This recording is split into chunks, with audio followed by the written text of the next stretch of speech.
The moment we open the cabinet, she flies in and refuses to get out. She's obsessed with the cabinet, and particularly her coffee pot.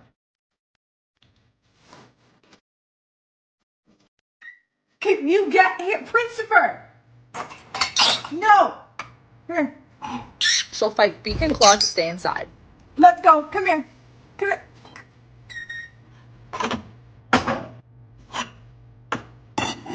Prince, come here. Come. This is a daily occurrence in my house. She always takes something fragile and breakable to hide in and won't come out under any circumstances. Prince, no! She'll even break things if she has to. No! Oh my god! Don't sing to get out of it, Prince! You literally just broke one! So we decided to keep the cabinet closed if we wanted any of our glassware to survive.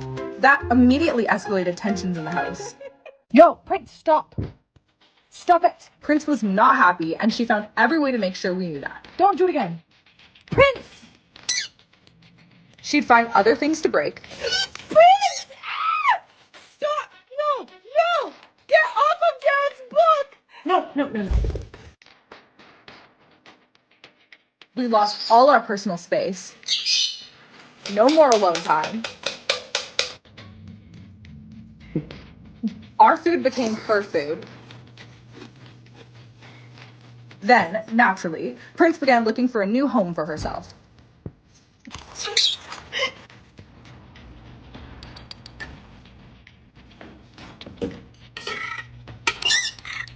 And we never could have guessed what she ended up settling on. Prince!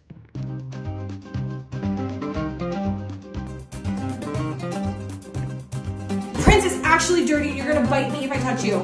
No, I still see you, Prince. Get your butt out of there. Even though Prince loved her new humble abode, she would not give up on that cabinet.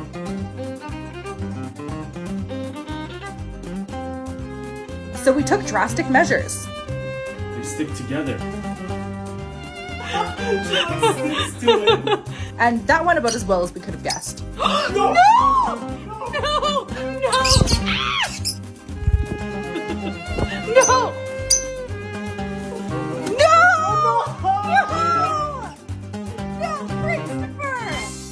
Look, at the end of the day, there's no bird quite like Prince. Achoo! I love every aspect of her personality, even the sassiest parts. She's not just made this her home, she's made us feel at home.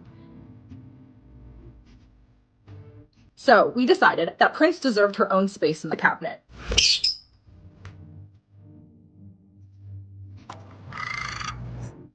Let's call it a compromise.